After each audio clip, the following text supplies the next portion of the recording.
Hello students. अब तक NCERT class 9 science का चैप्टर 1 जो कि मैटर इन आवर सराउंडिंग्स है, उसके ऊपर हम लोग दो इम्पॉर्टेंट वीडियोस बना चुके हैं। फर्स्ट वाले में हमने physical nature of matter, characteristics of particles of matter cover किया था। सेकेंड वाले में हमने काफ़ी डिटेल्स में तीनों स्टेट्स ऑफ मैटर समझाया था आपको यूजिंग फेट सिमुलेशंस। ठीक है, तो आज हम लोग लास्ट पार्ट वो कवर करेंगे जो कि थर्ड पार्ट है, और यहाँ हम लोग section 1.4 that is matter can change it state और सेक्शन 1.5 एवापोरेशन कवर करेंगे।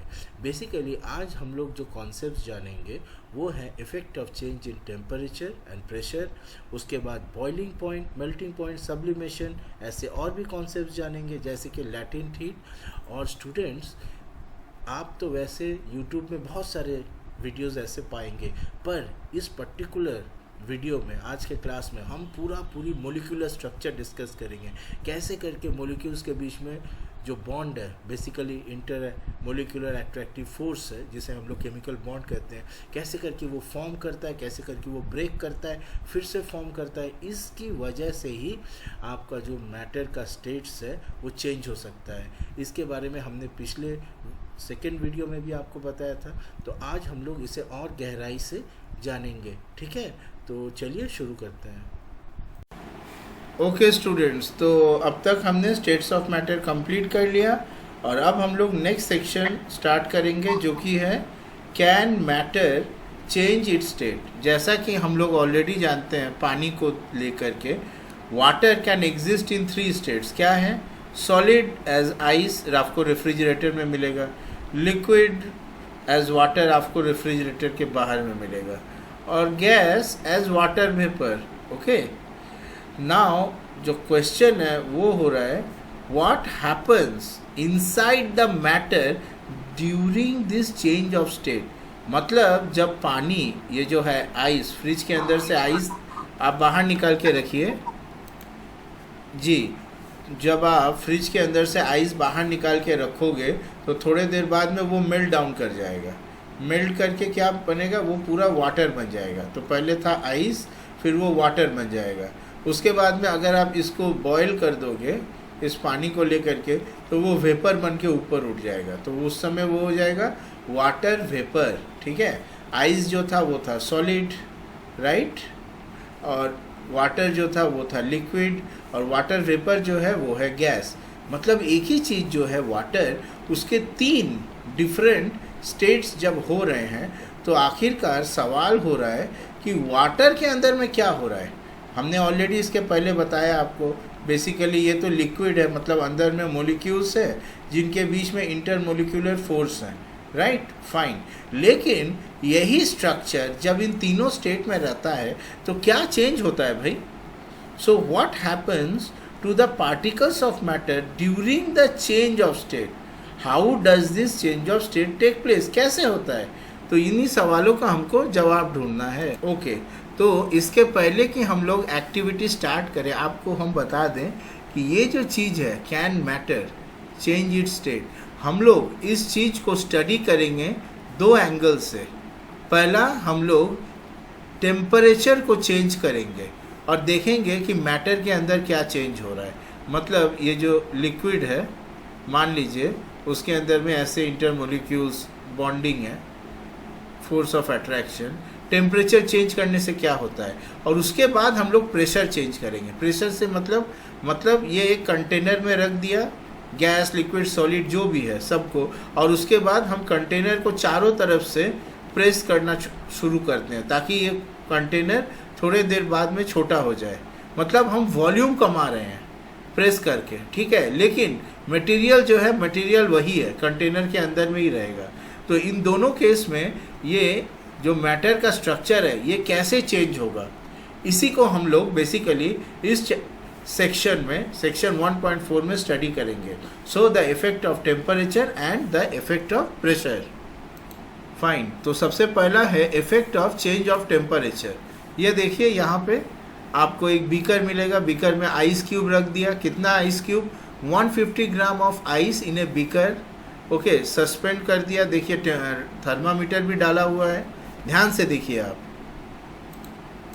ध्यान से देखिए क्या हो रहा है। ये देखिए, ये एक आयरन स्टैंड है, ठीक है। आयरन स्टैंड किस लिए? थर्मामीटर को पकड़ के रखने के लिए। थर्मामीटर कहाँ गया? आइस के वहाँ पे, आइस का टेम्परेचर मेज़र करने के लिए। ये ग्लास स्टीयरर है, ठीक है। इससे हम धीरे धीरे इसको स्टीयर करेंगे। जब नीचे से हॉट टेम्परेचर बढ़ाया जाएगा, बेसिकली ये आँख देने की वजह से क्या होगा? Temperature will increase, temperature increase करेगा, तो धीरे धीरे ये जो आइस क्यूब यहाँ रखा हुआ है वो मेल्ट डाउन कर जाएगा, मेल्ट डाउन करके पानी बन जाएगा। तो ये जो पूरा प्रोसेस होगा धीरे धीरे, ये जो थर्मामीटर है, राइट, थर्मामीटर का जो यहाँ मर्क्यूरी है ये धीरे धीरे बढ़ता चला जाएगा। मतलब टेम्परेचर जब राइज करेगा तो मर्क्यूरी एक्सपैंड करेगा और ये आपको इंडिकेटर बढ़ता चला जाएगा। ये आप नोट करिएगा, यही ये एक्टिविटी है कि धीरे धीरे हम जितना टाइम जाएगा, जब हीट देंगे तो टेम्परेचर कैसे बढ़ रहा है, और ये ग्लास स्टीयरर से आपको स्टीयर करना है। ओके, तो देखिए, start heating the beaker on A low flame. उसके बाद में note the temperature when ice starts melting, मैंने जब आपको बताया। नेक्स्ट है नोट द टेम्परेचर जब पूरा का पूरा आइस कन्वर्ट कर जाता है वाटर में। स्टूडेंट्स, आप ये एक्टिविटी ज़रूर से लैब में करिए, मस्ट डू एक्टिविटी है ये, ओके। आप टीचर को ज़रूर बोलिएगा और लैब में इस एक्टिविटी को करिएगा। नेक्स्ट, आपको ये पूरा रिकॉर्ड करना है, ऑब्जर्वेशन टैबुलर फॉर्म में, याद है ना, मैंने आपको पहले भी बताया है। सीरियल नंबर 1, 2, 3, उसके बाद में टाइम नोट करना है और यहाँ पे टेम्परेचर, टाइम 1 मिनट हो गया, कितना टेम्परेचर रिकॉर्ड करिए इन डिग्री सेंटीग्रेड और डिग्री फ़ारेनहाइट जैसा भी है। Time 2 minute, 3 minute, 4 minute, 5 minute, 10 minute, 15 minute, आधा घंटा, ओके, ये रिकॉर्ड करिए। इसी से आपको पूरा पता चलेगा। जैसा हमने, याद है स्टूडेंट्स, क्या नाम है उसका, हाँ, डिस्टेंस टाइम ग्राफ, याद है ना आप लोग, ये टाइम था, ये डिस्टेंस था, हमने देखा था। ये है यूनिफॉर्म मोशन, ऐसा भी यूनिफॉर्म मोशन हो सकता है। ये है नॉन यूनिफॉर्म मोशन, ये भी नॉन यूनिफॉर्म मोशन है, ये भी नॉन यूनिफॉर्म मोशन है। तो यहाँ भी हम लोग वैसे एक और ग्राफ कर सकते हैं, वो है टाइम और यहाँ है टेम्परेचर।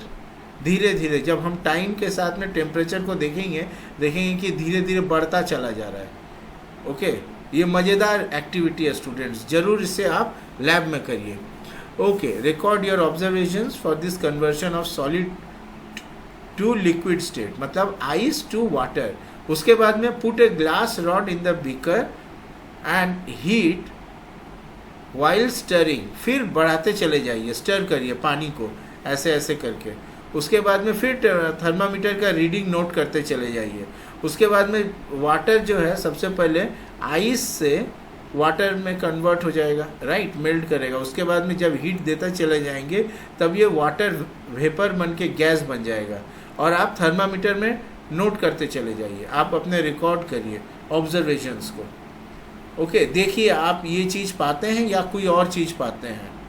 उसके बाद में ये तो हमने वाटर को लेकर के किया। अब आप इस एक्सपेरिमेंट को अगर मस्टर्ड ऑयल या सनफ्लावर ऑयल या हेयर ऑयल, ओके, कोई और लिक्विड से करें तो आपको क्या लगता है, what will you observe? Ask your teacher, अगर संभव हो सके घर में ज़रूर से करके देखिए। ऑफ कोर्स अकेले मत करिएगा, गाइडेंस लेकर के करिए, टीचर या पेरेंट्स से लेकर के, ओके। ट्राई करिए, देखिए क्या होता है। एनीवे, तो कहानी ये है, बेसिकली हम लोग अभी जो चीज़ पढ़ रहे हैं वो है इफेक्टिवली एक्सप्लेनेशन ऑफ व्हाट, जब टेम्परेचर बढ़ता है तो अंदर में क्या होता है। ये basically students kinetic theory of matter इसे कहते हैं, मोलिकुलर थ्योरी ऑफ मैटर, और अक्सर काइनेटिक थ्योरी ऑफ मैटर भी इसे कहते हैं। मतलब यहाँ पे जो है हम लोगों का कॉन्सेप्ट है कि matter is made up of smaller particles which is molecules, okay, and molecules are also made up of atoms. उनके बीच में ये इंटरमोलिकुलर बॉन्डिंग है, ओके। किताब में ये नहीं कहा गया है, but this is basically molecular और काइनेटिक थ्योरी। अब देखिए होता ये है, on increasing the temperature of solid the kinetic energy of the particles increases. मतलब क्या हुआ? मतलब हुआ ये कि ये जो एटम या मोलिक्यूल अपने जगह में है ना, ये और वाइब्रेशन करना शुरू करेगा, ऐसे ऐसे ऐसे अपने जगह में ही रख के, लेकिन वाइब्रेशन करना शुरू करेगा। क्यों? क्योंकि ये हीट इसको और ज़्यादा मिल गया है। हीट से इसका kinetic energy, what is kinetic energy? Kinetic energy is half mv²। m is the mass of the molecule and v is the speed और वेलोसिटी ऑफ द मोलिक्यूल। आप यही सोचिए। तो जब वो टेम्परेचर जाएगा ना, जब वो टेम्परेचर धीरे धीरे बढ़ेगा हीट देने की वजह से, तो इफेक्टिवली उसका वेलोसिटी बढ़ना शुरू करता है ड्यू टू टेम्परेचर इंक्रीज करने से वो जो हीट है, वो हीट से ये वेलोसिटी इंक्रीज करता है और उसका काइनेटिक एनर्जी इंक्रीज करता है। Now due to increase in kinetic energy particle starts vibrating with greater speed, और ये जो एनर्जी सप्लाइड बाय हीट जो हम लोग नीचे से बर्नर से दे रहे थे, अगर ये एनर्जी जो है ओवरकम करता है फोर्सेस ऑफ अट्रैक्शन, तो ये जो बॉन्डिंग है ये ब्रेकआउट हो जाएगा और ये दोनों महाशय अपने अपने रास्ते चले जाएंगे। समझ में आ रहा है आपको? तो particles leave their fixed position and start moving more freely. पहले ये लोग फिक्स्ड थे, एक ही जगह में थे, भले ही थोड़ा बहुत वाइब्रेट कर रहे थे, लेकिन अगर इनका इंटरमोलिकुलर अट्रैक्शन टूट गया due to high energy gain from heat, तब ये एक दूसरे से दूर चले जाएंगे और ये मोर फ्रीली मूव करेंगे। Okay, a stage is reached when the solid melts and is converted to liquid. यही तो है कहानी। आप ध्यान से सोचिए क्या हो रहा है। सॉलिड में क्या हो रहा था? सॉलिड में सब एक जैसे थे, राइट? जब हीट आया, हीट इनका ये ब्रेक कर दिया, तो अब ये मोलिक्यूल्स जो है ये दूर चलेगा एक दूसरे से, अब ये आसानी से घूम फिर सकते हैं। ओके, यही ना है liquid.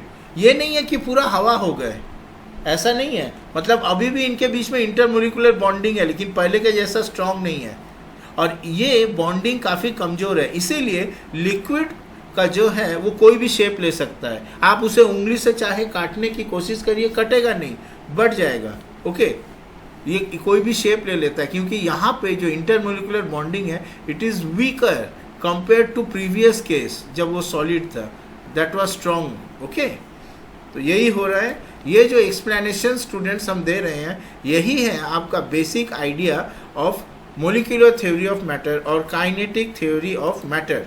Keep this in mind. हम इस क्लास में, लेक्चर में बहुत सारे एडिशनल एक्स्ट्रा चीज़ें आपको बता रहे हैं जो अक्सर इन बुक्स में देना चाहिए था, किसी कारण से नहीं दिया गया है। ओके, अब देखिए, the minimum temperature at which a solid melts to become a liquid at the atmospheric pressure is called its melting point. ये एक इंपॉर्टेंट डेफिनेशन है स्टूडेंट्स। मतलब minimum temperature at which solid melt, solid उससे higher temperature में भी melt कर सकता है। मतलब क्या है? एक मिनिमम एनर्जी है, वो देने से ही ये जो प्रोसेस है आपका, इधर देखिए, ये जो प्रोसेस है, ओके, ये जो एक साथ है सॉलिड के रूप में, ये ब्रेक करके लिक्विड के रूप में बन जा रहे हैं। ये प्रोसेस होगा जब एक मिनिमम एनर्जी दिया जाएगा। मिनिमम एनर्जी जब दिया जाएगा मतलब एक मिनिमम टेम्परेचर होगा उस समय, मिनिमम टेम्परेचर। उस टेम्परेचर को हम लोग क्या बोलते हैं? Melting point. मान लीजिए किसी एक मटेरियल का मेल्टिंग पॉइंट है सपोज 302 डिग्री सेंटीग्रेड। ओके, तो अगर हम उसको 304 डिग्री सेंटीग्रेड दें तो क्या होगा? वो मेल्ट करेगा? वो ज़रूर मेल्ट करेगा। लेकिन अगर उसको हम 300 डिग्री सेंटीग्रेड दें तो वो मेल्ट नहीं करेगा। ये चीज़ याद रखिएगा, if this is the melting point. तो यही है बेसिक मेल्टिंग पॉइंट का कंसेप्ट। देखिए यहाँ पे डेफिनेशन दिया हुआ है, देखिए, the melting point of a solid is an indication of the strength of attraction between two particles. समझ में आ रहा है? चलिए और एक एग्जांपल करते हैं। मान लीजिए हम बोलते हैं कि there are two substances, substance A and substance B. Okay, one has melting point of 153 degree centigrade, another one has a melting point of 654 degree centigrade. Where is it? कहाँ चला गया? Yes, 654 degree centigrade. Now where is the intermolecular bonding stronger? Question. भाई सीधी सी बात है, यहाँ पे जो है सॉलिड बॉन्ड्स को इनको ब्रेक करने में कितना एनर्जी लग रहा है? अगर टेम्परेचर के रूप से देखें तो 153 डिग्री सेंटीग्रेड, पर यहाँ पे कितना लग रहा है? और ज़्यादा लग रहा है। मतलब यहाँ पे जरूर जो बॉन्डिंग है वो ज़्यादा स्ट्रांग होगा, तभी ना हमको ज़्यादा एनर्जी देना पड़ रहा है, ज़्यादा हीट देना पड़ रहा है, ज़्यादा टेम्परेचर राइज कर रहा है। Okay, so here it is more stronger. Okay students, देखिए हमने आपको ये जो स्टेटमेंट है वो एक एग्जाम्पल के माध्यम से बता दिया कि the melting point of a solid is an indication of the strength of the force of attraction between its particles, right. चलिए आगे पढ़ते हैं। देखिए the melting point of ice वो कितना है? It is in terms of kelvin 273.15। इसे याद करिए आप। The process of melting, that is change of solid state into liquid state, is also known as fusion. Okay, वैसे ये जो फ्यूजन स्टेटमेंट है ये केमिस्ट्री का फ्यूजन है, याद रखिएगा। फिजिक्स में फ्यूजन का एक दूसरा मीनिंग होता है, वो हम आपको क्लास 12 में बताएंगे, उसके पहले नहीं बताएंगे। जब आप न्यूक्लियर फिजिक्स पढ़िएगा तब हम बताएंगे। एनीवे, देखिए when a solid melts its temperature remains the same, so where does the heat energy go? ये एक नया पजल आ गया। मतलब क्या है आपका? मतलब ये है कि जब ये सॉलिड मेल्ट कर रहा है लिक्विड में, तब उसका टेम्परेचर लेकिन सेम रहता है, पर वो हीट तो खा ही रहा है ना, तभी ना वो लिक्विड में कन्वर्ट हो रहा है। तो टेम्परेचर सेम रह रहा है लेकिन वो लिक्विड में कन्वर्ट हो रहा है, तो उस वक्त जो टेम्परेचर सेम रह रहा है तो वो एनर्जी कहाँ जा रहा है, राइट। देखिए इसका जवाब ढूंढने के पहले आप ये सोचिए कि आपने जरूर ऑब्जर्व किया होगा during the experiment of melting that the temperature of the system does not change after the melting point is reached till all the ice melts. This happens even though we continue to heat the beaker. मतलब क्या बताया यहाँ पे? Okay, तो अभी तक हम लोग मेल्टिंग पॉइंट कॉन्सेप्ट को समझ गए। अब देखिए एक नया कॉन्सेप्ट स्टार्ट हो रहा है। वो हो रहा है कि जब एक सब्सटेंस मेल्ट करता है उसका टेम्परेचर जो है वो सेम रहता है। आप समझ रहे हैं क्या हो रहा है? मतलब एक सब्सटेंस, देखिए यहाँ पे पूरा बताया गया है। You see during the experiment of melting, वो आइस से जब मेल्ट हो रहा था, आपने देखा, अगर आप ये एक्टिविटी खुद करोगे तो आप देख पाओगे कि temperature of the system does not change after the melting point is reached. कब तक नहीं चेंज करता है? जब तक पूरा आइस मेल्ट नहीं कर जाता है। ओके, और ये तब तक होगा इवन अगर आप बीकर को हीट देते जाए, ठीक है। मतलब आपका बीकर जो है, ये है आपका बीकर, राइट। यहाँ पे आप हीट दे रहे हो, गुड। ये है आपका आइस। अब यहाँ से थर्मामीटर से टेम्परेचर मेजर कर रहे हैं, ठीक है। अब जैसे ही ये जो है आइस मेल्ट होके वाटर बनना शुरू हो गया, आप देखोगे ना थर्मामीटर में टेम्परेचर जो है वो चेंज नहीं होगा। ये तब तक चेंज नहीं होगा जब तक ये पूरा आइस मेल्ट डाउन करके पानी नहीं बन जाता है। आप देखोगे ये टेम्परेचर वही का वही फिक्स्ड रहेगा, टेम्परेचर चेंज नहीं करेगा। लेकिन मज़े की बात है, हम तो हीट देते जा रहे हैं ड्यूरिंग द एंटायर प्रोसेस, तो ये हीट जा कहाँ रहा है?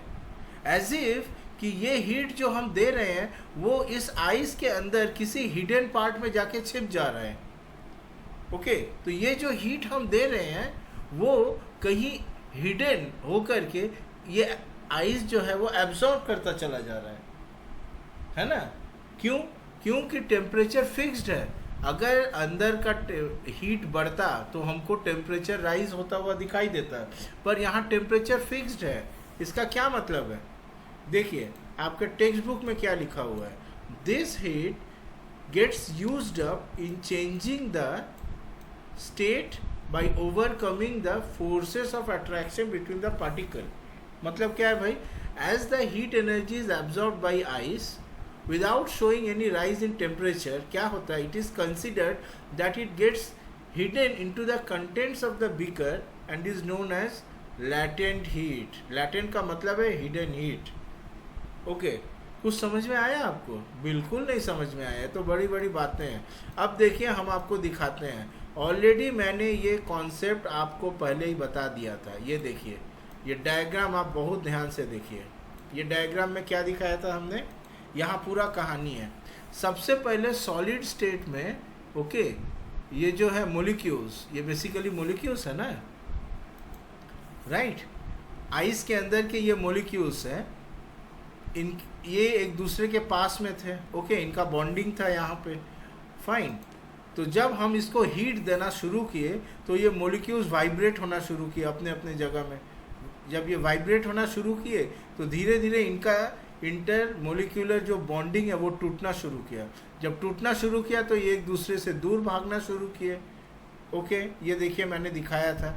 जब ये एक दूसरे से दूर भाग रहे थे तो क्या ऐसा है कि पूरी दूर भाग जाएंगे? नहीं, थोड़े दूर जाने के बाद ही ये पहला वाला जो इनके बीच में जो इंटरमोलिकुलर बॉन्ड था यहाँ पे, ये तो ब्रेक कर गया, राइट। लेकिन जब ये काफ़ी दूर चले गए तब फिर से और एक बॉन्डिंग इन लोगों के बीच में तैयार हुआ। ऐसा नहीं है कि ये एक दूसरे से बिल्कुल हमेशा के लिए दूर हो गए। मतलब आप सोचिए कि दो मोलिक्यूल्स पहले जब सॉलिड में थे वो काफ़ी पास में थे, लेकिन जब वो लिक्विड फॉर्म में आ रहे हैं तब बेसिकली क्या हो रहा है, जब हम हीट दे रहे हैं तो ये तो ब्रेक हो गया, तो ये दोनों एक दूसरे से दूर भाग गए।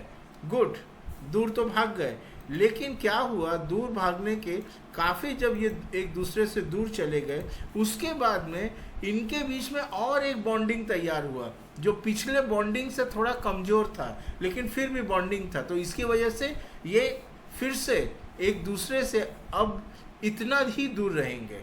ये है आपका लिक्विड स्टेट, ओके। तो लिक्विड स्टेट में देखिए बॉन्डिंग फिर से तैयार हुआ, मतलब सॉलिड वाला जो बॉन्ड था वो पहले ब्रेक कर गया, वो बॉन्ड टूट गया, और उसके बाद में लिक्विड वाला नया बॉन्ड तैयार हुआ। तो ये जो लैटेंट हीट वाला कॉन्सेप्ट है, जब टेम्परेचर फिक्स्ड हो रहा है तो हो ये रहा है कि ये जो पूरा हीट है वो हीट चला जा रहा है आपका इस सॉलिड बॉन्ड को ब्रेक करने में, ओके। बॉन्ड जैसे ही ब्रेक हुआ तो ये पार्टिकल्स दूर चले गए और नया लिक्विड बॉन्ड को तैयार करने में। ये जो पूरा कहानी है यहाँ पे आपका ये लैटेंट हीट काम आ रहा है। मतलब ये जो पूरा हीट है ये हीट एनर्जी लेके पहले इसको ब्रेक कर रहा है और इसको बना रहा है, मतलब पुराने वाले को तोड़ रहा है, नए वाले को बना रहा है, okay. So this is the meaning of the statement जो कि यहाँ बताया गया है कि this heat gets used up in changing the state by overcoming the forces of attraction. पहले वाला फोर्सेस ऑफ स्ट्रॉन्ग अट्रैक्शन को हटा के अब दूसरा वाला आ गया, ओके। ये है इसका मतलब। देखिए, the amount of heat energy that is required to change 1 kg of a solid into liquid at atmospheric pressure is called at its melting point is known as latent heat of fusion, okay.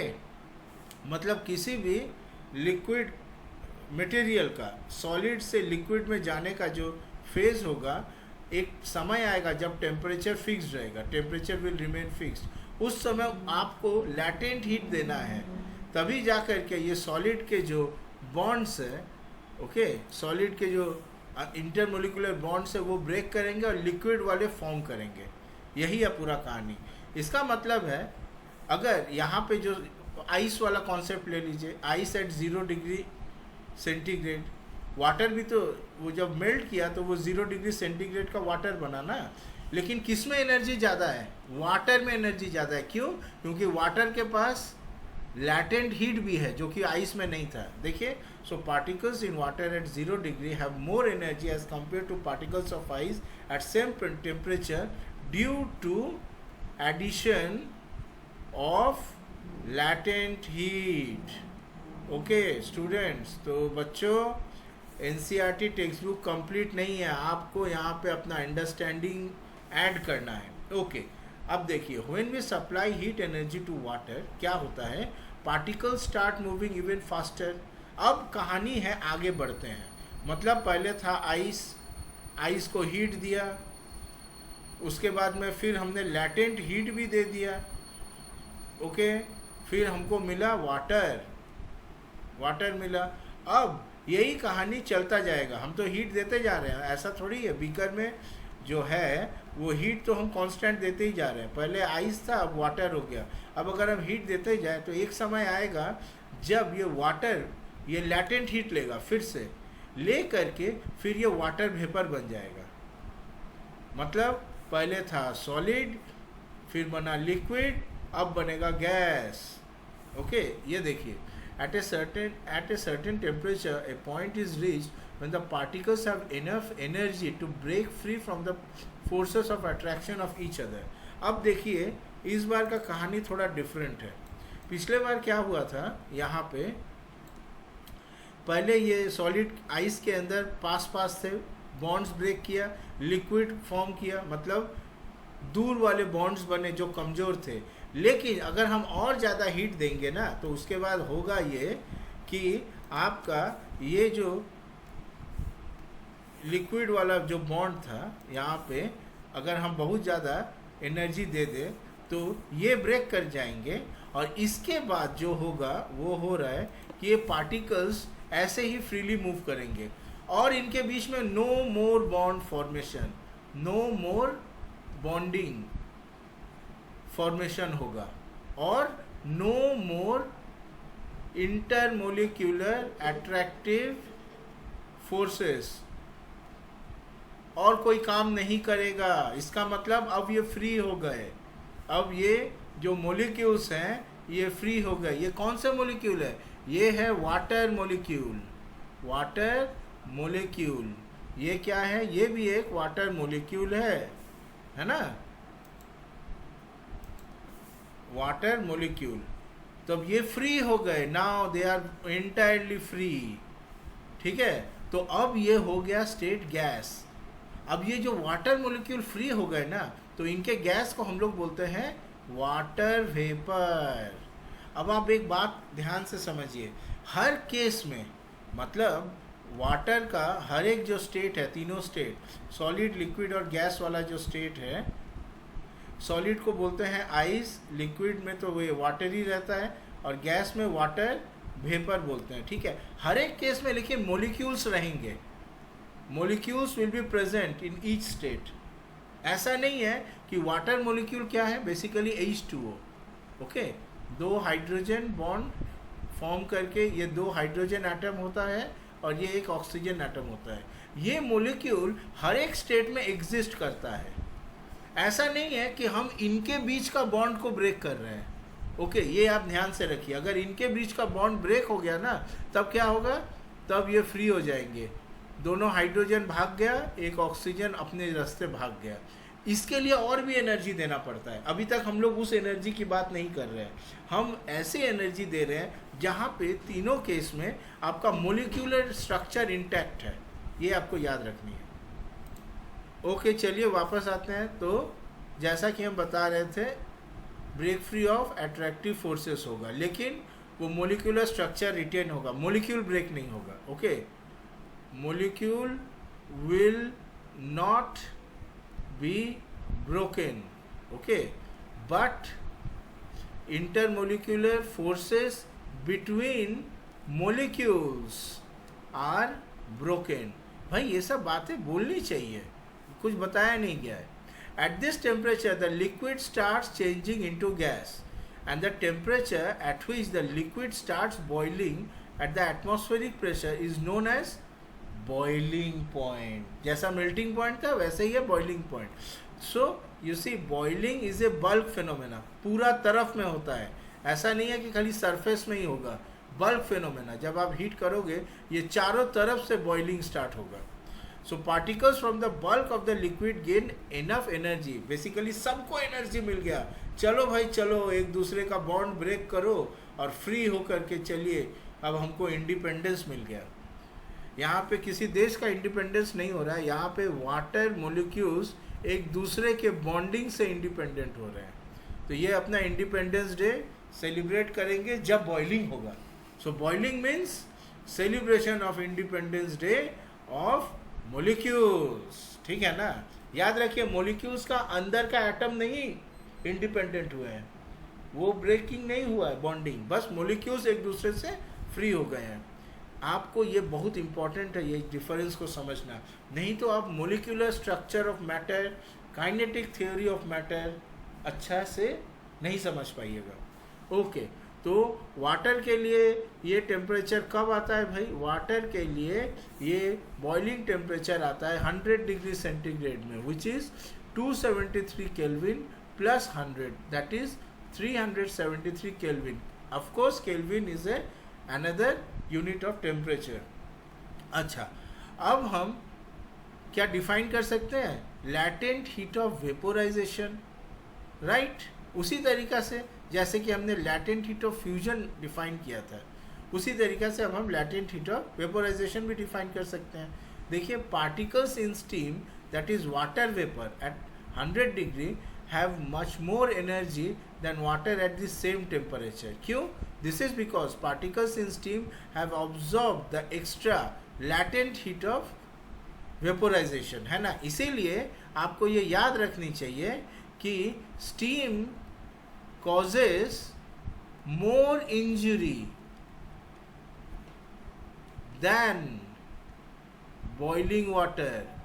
Boiling water की जगह steam से ज़्यादा injury होता है, मतलब skin burn ज़्यादा होता है, क्योंकि स्टीम में ज़्यादा हीट एनर्जी है compare to your boiling water. क्योंकि बेसिकली आप अगर हीट कंटेंट देखोगे स्टीम और ये बॉइलिंग वाटर, सो स्टीम के पास में आपका लैटेंट हीट है जो कि बॉइलिंग वाटर के पास में नहीं है, तो इसकी वजह से ये ज़्यादा खतरनाक हो जाता है। ये अगर स्किन से कांटेक्ट में आए बॉइलिंग वाटर और स्टीम, तो स्टीम से ज़्यादा बर्निंग होगा। ओके स्टूडेंट्स, ये भी आपको याद रखनी है। गुड। अच्छा, तो ये देखिए अपना प्यारा सॉलिड स्टेट, इसको हीट दे दो तो बनता है लिक्विड स्टेट, उसको हीट दे दो तो बनता है गैसियस स्टेट। इस हीट में आपका लैटेंट हीट भी है। ओके, लैटेंट हीट भी है, यहाँ पर भी हीट के साथ में लैटेंट हीट भी है। वैसे ही अगर हम हीट छीन ले इनसे, गैसियस स्टेट से हीट छीन ले, तो क्या होगा? वो जो पार्टिकल्स वो दूर में घुमा फिरी कर रहे थे वो वापस पास आ जाएंगे, क्योंकि उनका काइनेटिक एनर्जी कम जाएगा, तो वो कूल करके लिक्विड स्टेट में बनेंगे। फिर इनसे हीट छीन लिया जाए, फ्रीडम छीन लो इनका, इंडिपेंडेंस को बंधक बना दो, तो फिर से इनका स्टेट बदल जाएगा। बेचारे लोग आसपास सॉलिड स्टेट में एक प्रिजन में रहेंगे। ठीक है, ये हो गया कहानी। So we infer that the state of matter can be changed into one another by changing temperature. मतलब टेम्परेचर एक नॉब का जैसा है, जैसा किचन में आपका नॉब होता है ना, लो से हाई कर दो, वैसे ही टेम्परेचर चेंज करके आप सॉलिड से गैस ले जा सकते हो, फिर नॉब को लो कर दो, छीन लो उनसे हीट, और वो वापस सॉलिड में आ जाएंगे। वाह क्या बात है, टेम्परेचर तो महान है ना। Thus we have learned that substances around us change state from solid to liquid and from liquid to gas on application of heat. Okay? अच्छा, जैसा कि हम आपको बता रहे थे अभी थोड़ी देर पहले रिगार्डिंग केल्विन के, सो देखिए यहाँ पे उसके बारे में जस्ट बताया गया है। Kelvin is actually the SI unit of temperature and 0 degree centigrade is basically, ये याद रखिएगा स्टूडेंट्स, ये बहुत इंपॉर्टेंट है एमसीक्यू में। क्या 0 degree is not just 273, it is 273.15 kelvin. लेकिन अक्सर कन्वीनियंस के लिए हम लोग ऐसा लेते हैं, ठीक जैसे कि हम लोग एक्सीलरेशन ड्यू टू ग्रेविटी जो कि एक्चुअली है 9.8 मीटर पर सेकेंड स्क्वायर, उसको हम लोग अप्रॉक्सीमेटली 10 मीटर पर सेकेंड स्क्वायर चूज करते हैं। ये ठीक वैसा ही अप्रॉक्सीमेशन है। Okay, after rounding off the decimal. So you see, to change a temperature on the Kelvin scale to Celsius scale, you have to just subtract 273 और ये आसानी से आपका कन्वर्ट हो जाएगा। वैसे ही सेल्सियस से केल्विन में करने के लिए आपको जस्ट ऐड करना है। अच्छा बोलिए तो 37 डिग्री सेंटीग्रेड ये कितना केल्विन होता है? सीधा है भाई, 273 ऐड कर दीजिए, इतना मत सोचिए। तो क्या आया आंसर बोलिए?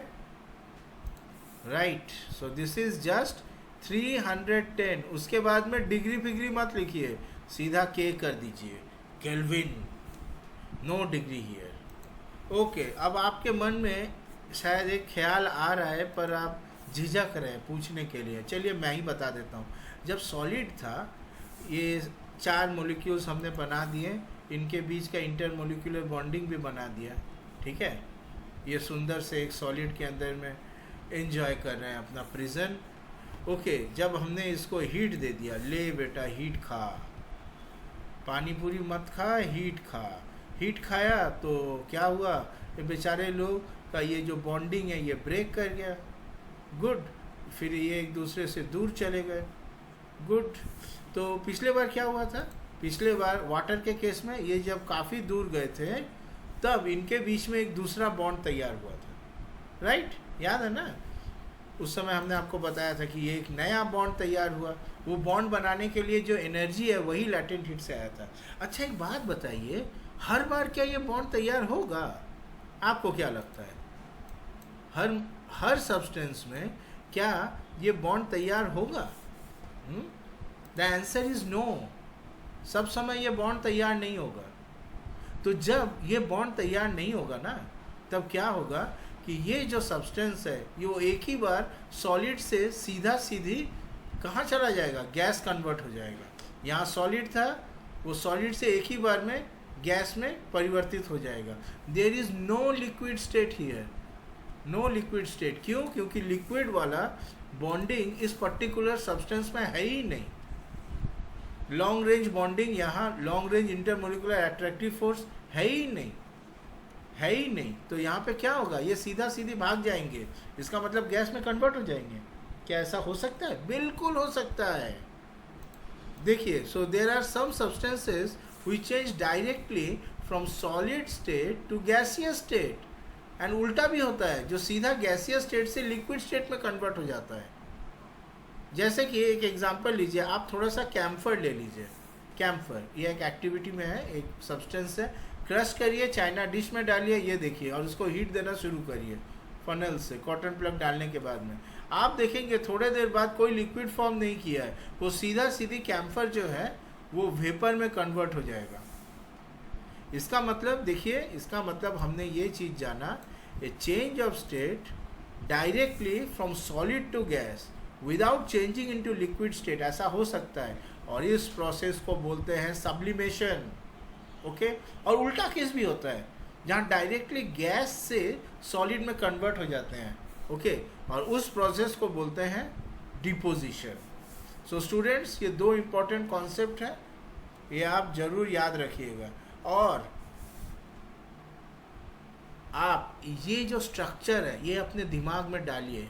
अगर आपको सही मायने में बड़े होकर अच्छा केमिस्ट्री फिजिक्स समझना है, इनफैक्ट बायोलॉजी भी, तो आपको धीरे धीरे मोलिकुलर स्ट्रक्चर ऑफ मैटर क्या हो रहा है, कौन सा रिएक्शन कैसे हो रहा है, आपको इन टर्म्स ऑफ बेसिकली मोलिक्यूल्स समझना होगा।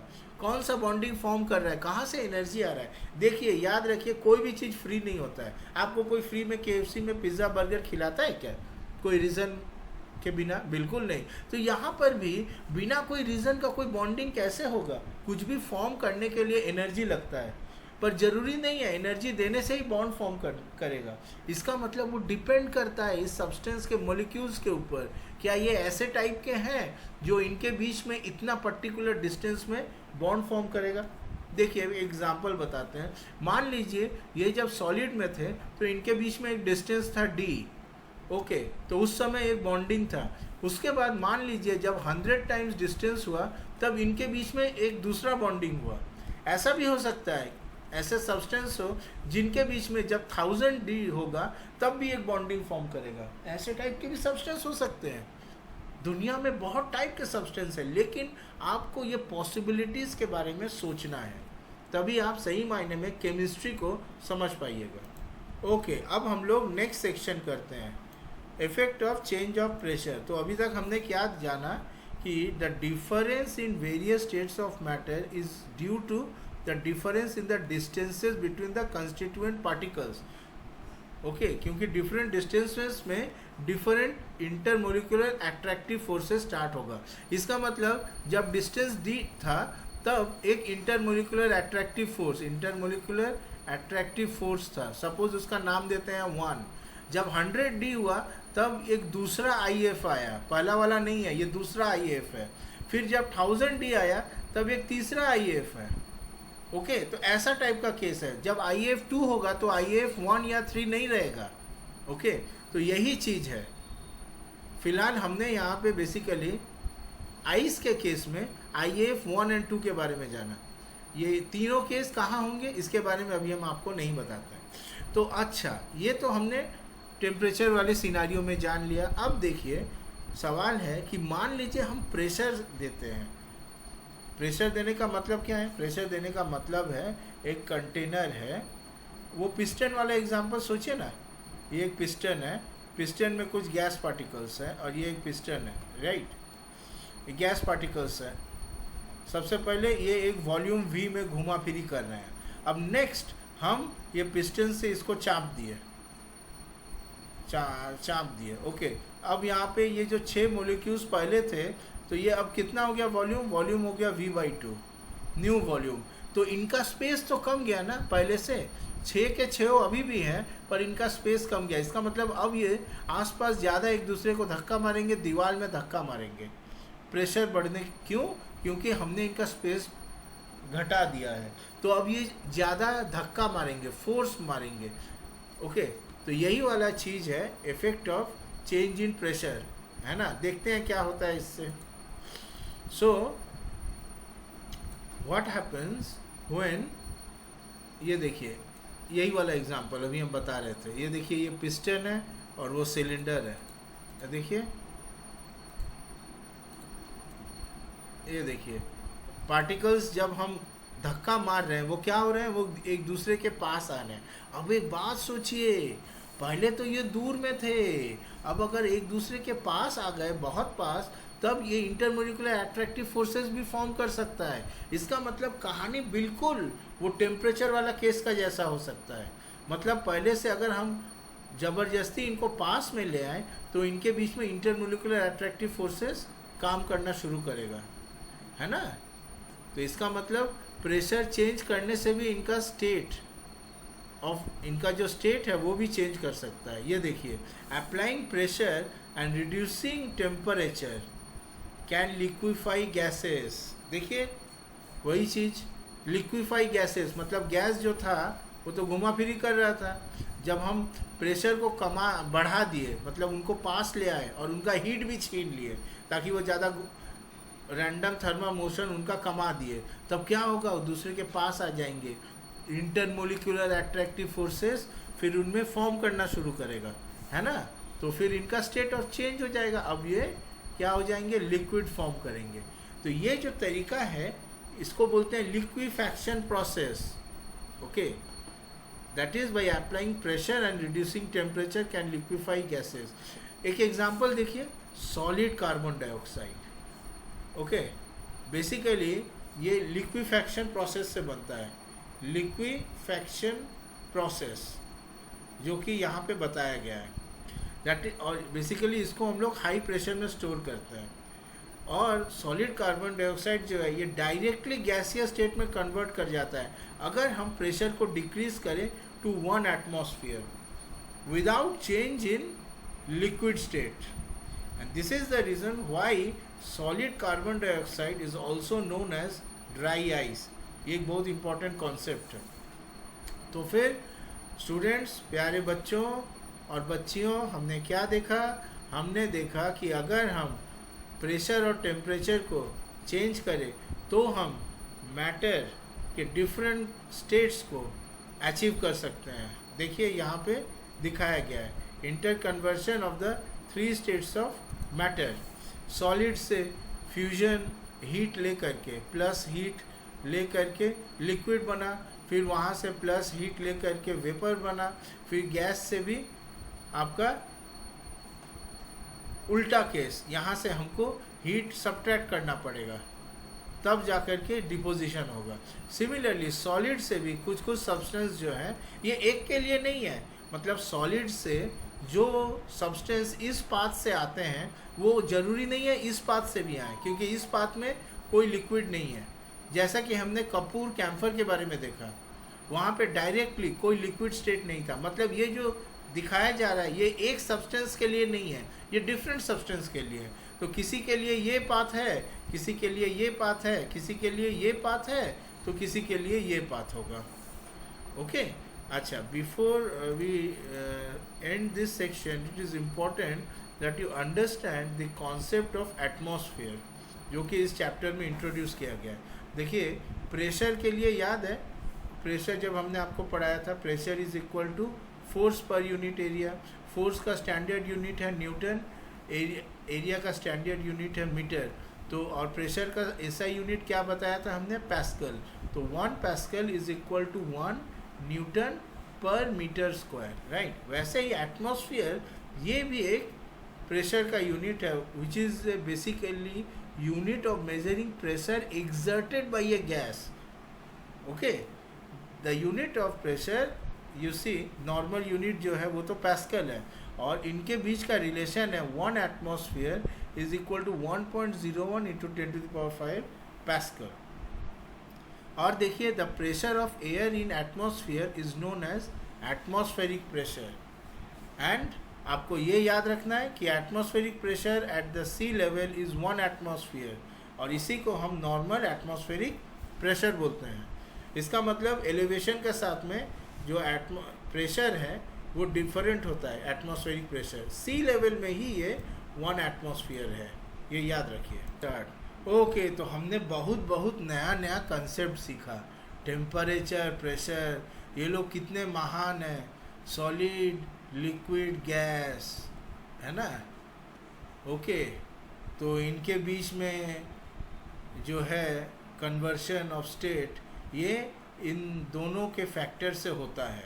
अच्छा, अब सवाल है, क्या हम लोगों को हमेशा हीट देने की ज़रूरत है या प्रेशर को चेंज करने की ज़रूरत है चेंज ऑफ मैटर करने के लिए? मतलब यहाँ पे एक लिक्विड, याद है मेल्टिंग पॉइंट आया था, बॉइलिंग पॉइंट आया था। मतलब हर बार क्या लिक्विड से गैस या सॉलिड से गैस या गैस से लिक्विड या गैस से सॉलिड, इसके लिए ये पॉइंट्स का आना क्या ज़रूरी है? एक एग्जांपल देखते हैं।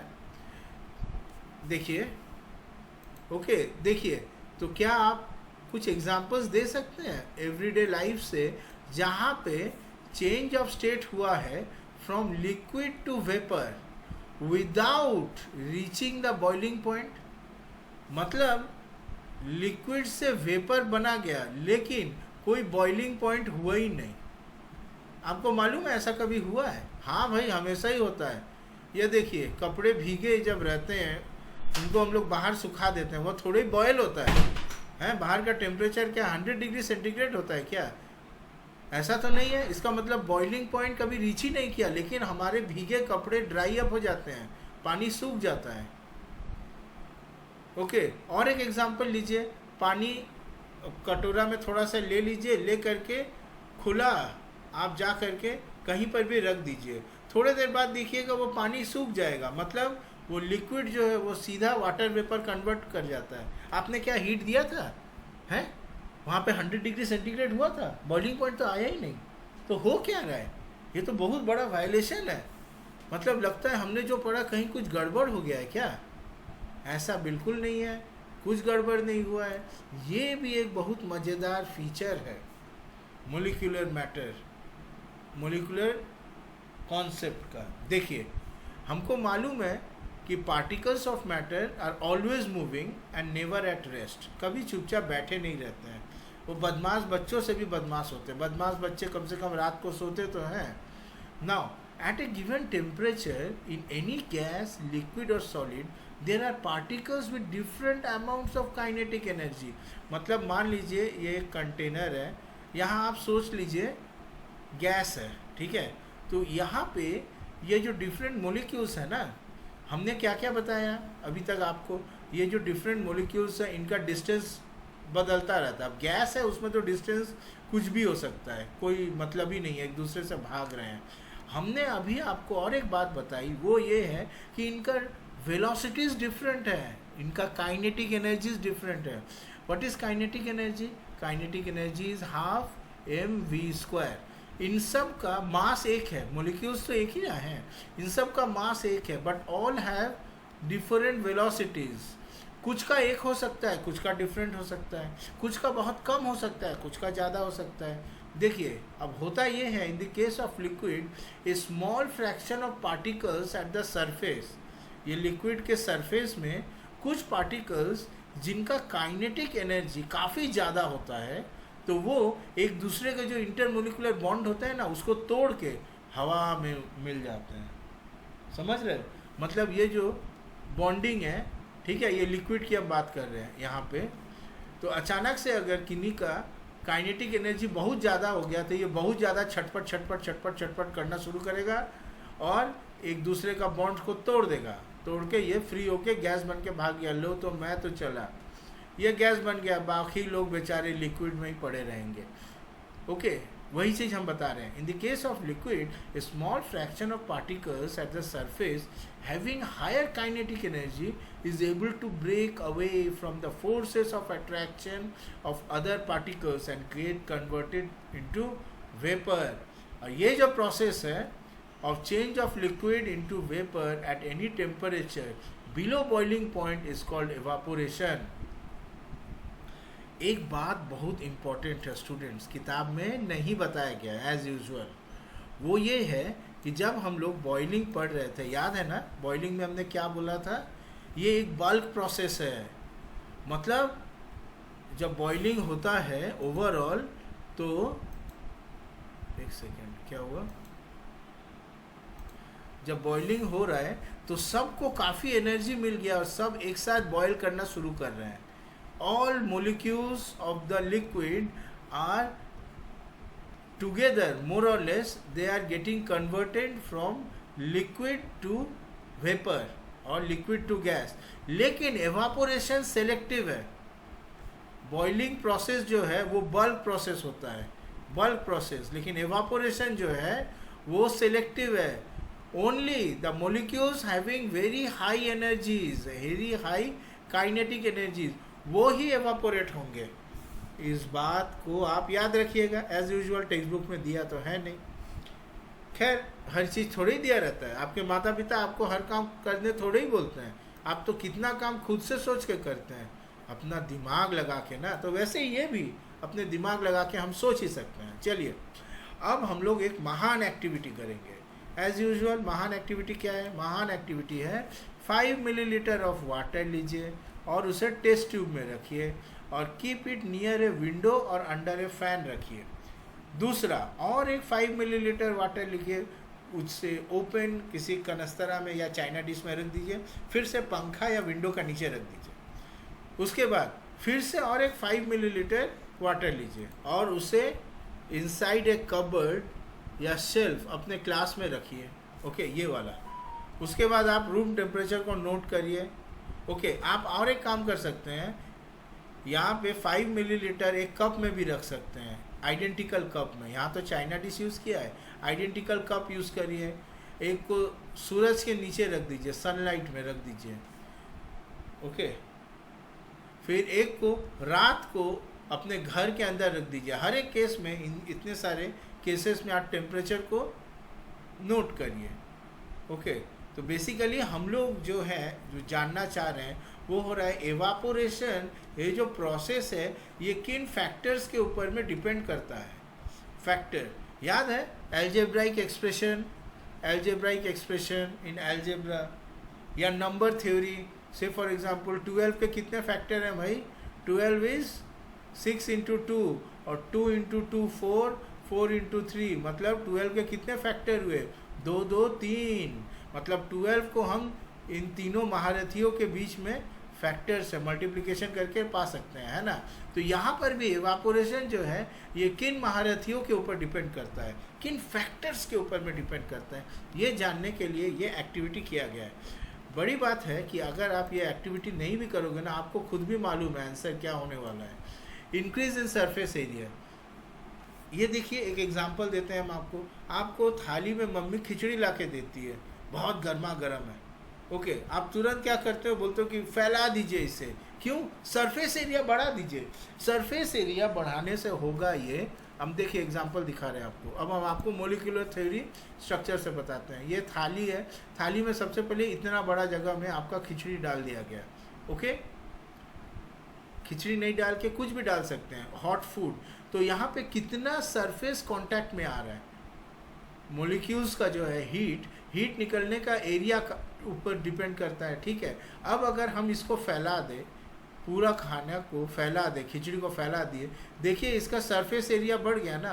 तो अब हवा का जो मोलिक्यूल्स है वो आकर के यहाँ से टकराएंगे, टकरा के इसके साथ में उनका इंटरेक्शन होगा, ये अपना थोड़ा एनर्जी इनको as a result of collision दे देंगे। तो ये हवा वाला मोलिक्यूल्स उस एनर्जी को लेकर के भाग जाएगा और धीरे धीरे ये जो सरफेस का एनर्जी है वो कमना शुरू करेगा।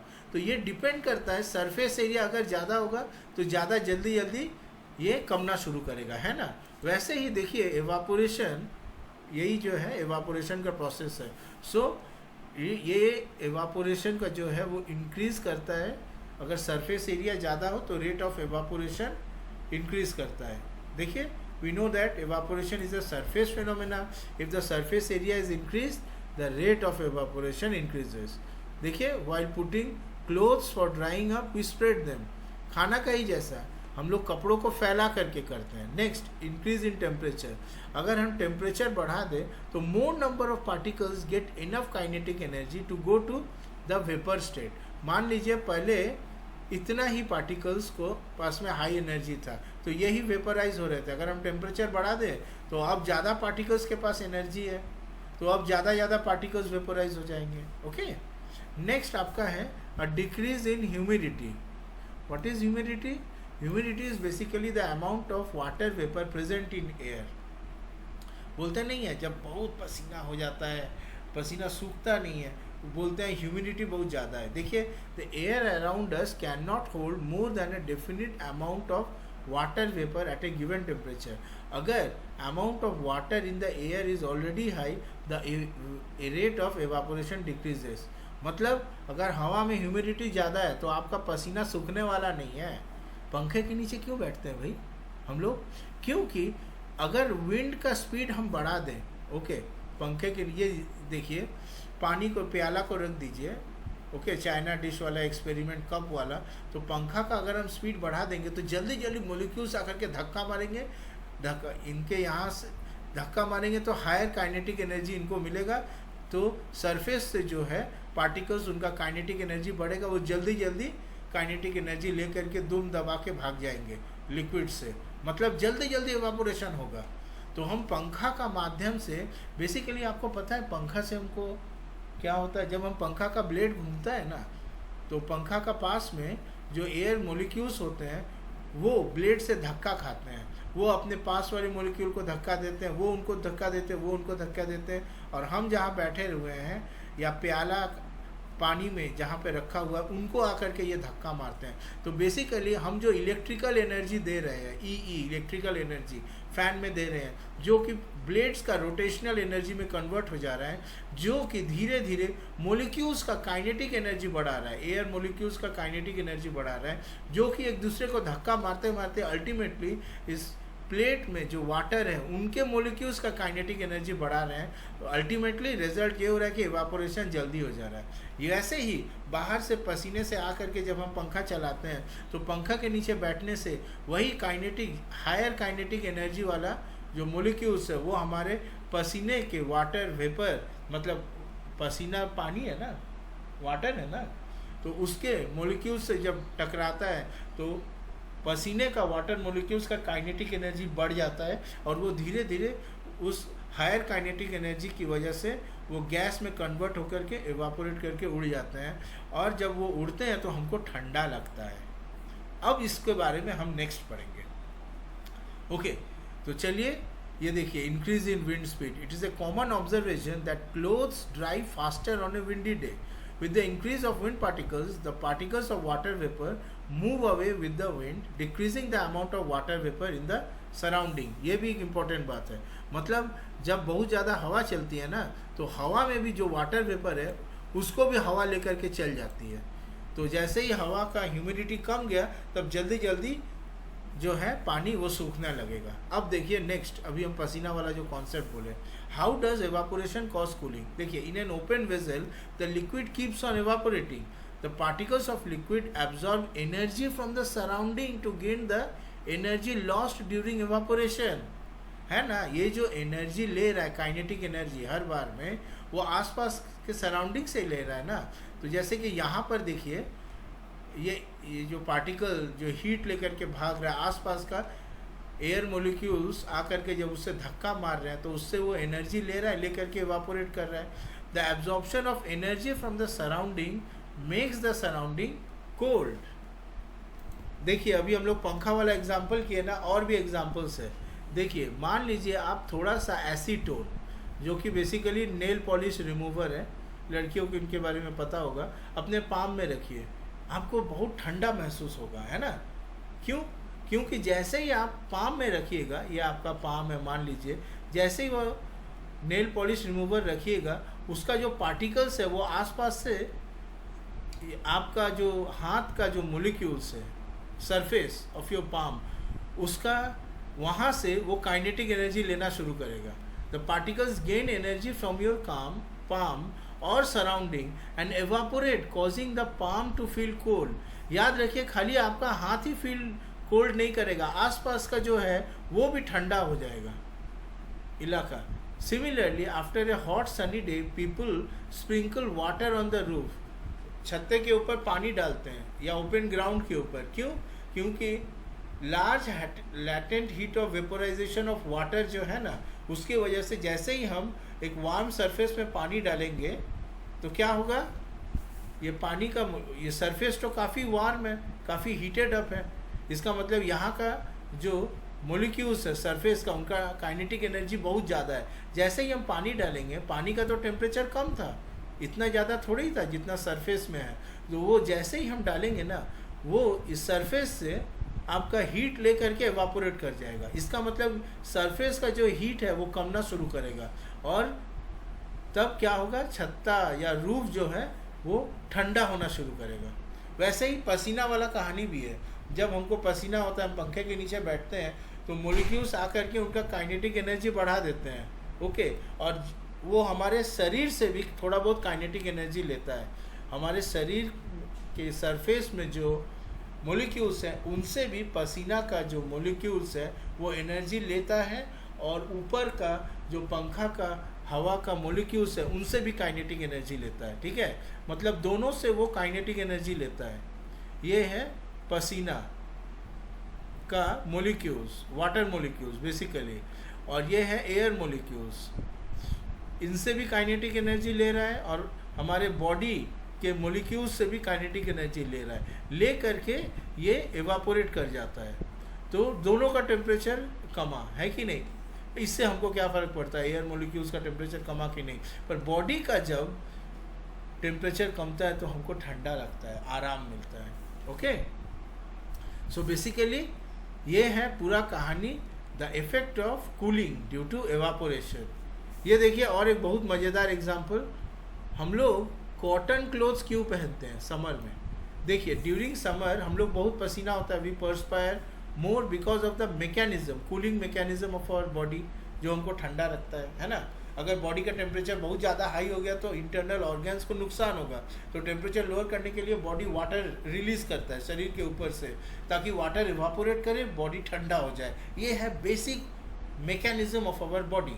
Okay, now we know that during evaporation the particles at the surface of the liquid, they gain energy from the surrounding of the bodies or body surface and change into vapor। ये तो हम जानते ही हैं। The heat energy equal to latent heat of vaporization is absorbed from a body, जिसकी वजह से हमारा body cool होता है। देखिए कॉटन जो है वो एक बहुत गुड एब्जॉर्बर ऑफ वाटर है, जिसकी वजह से वो पसीना बहुत आसानी से एब्जॉर्ब हो जाता है, और एटमॉस्फेयर में एक्सपोज होने की वजह से जब पसीना सूख जाता है, वो वेपोराइज कर जाता है, इजी एवापोरेशन होता है, तो हमारे बॉडी को ठंडक मिलती है ना। Next, why do we see water droplets on the outer surface of a glass containing ice cold water. Okay, ये है पानी का ग्लास, यहाँ बहुत ठंडा पानी रखा गया, ये है आइस। हम जैसे ही रखेंगे ना, आप थोड़ी देर बाद देखिएगा कि बाहर का जो सरफेस है यहाँ वाटर ड्रॉपलेट्स फॉर्म कर गए हैं। क्यों? ये बहुत कॉमन फीचर है, बचपन से देखते आ रहे हैं। ऐसा है, देखिए कि the water vapour present in the air में जो वाटर वेपर है उनका तो टेम्परेचर कम है। जैसे ही वो ग्लास के सरफेस में आके कांटेक्ट होते हैं, वो क्या करते हैं, उनका काइनेटिक एनर्जी ये लोग छीन लेते हैं, क्योंकि यहाँ का टेम्परेचर कम है ना। तो इनका जैसे ही काइनेटिक एनर्जी छीन लेते हैं तो ये गैस से लिक्विड में स्टेट में कन्वर्ट हो जाते हैं। देखिए, it loses energy and gets converted to liquid state, जो कि हम वाटर ड्रॉपलेट्स के हिसाब से देखते हैं। अब before I finish the chapter, let me ask you 2 questions. Student, आपके शरीर, आप ऐसे बैठे हुए हैं, ठीक है, आप अपने हथेली में, मान लीजिए आपका हथेली है, हथेली में आपने मटेरियल 1 डाला और मटेरियल 2 डाला। आप देख रहे हैं कि मटेरियल 1 डालने से आपको ज़्यादा ठंडा मिल रहा है कंपेयर टू मटेरियल 2। इस ऑब्जर्वेशन से आप मटेरियल 1 के बारे में क्या बोल सकते हैं? आप ये बोल पाएंगे कि इसका क्या चीज़ ज़्यादा है, बताइए। बेसिकली यहाँ जो आपको ज़्यादा ठंडक मिल रही है, मतलब यहाँ मोर कूलिंग हुआ है, मोर कूलिंग, और ये पार्टिकल्स जल्दी जल्दी एवापोरेट कर गए हैं। इसका मतलब ये जो लिक्विड है M1 केस, M1 का latent heat of vaporisation is larger, ये ज़्यादा है। तो ये ज़्यादा एनर्जी आपके हाथ से ले करके ये जल्दी जल्दी एवापोरेट कर जा रहा है। ओके, चलिए, काफ़ी कुछ हमने इस चैप्टर में डिस्कस किया है। If you have any questions or comments, do ask me.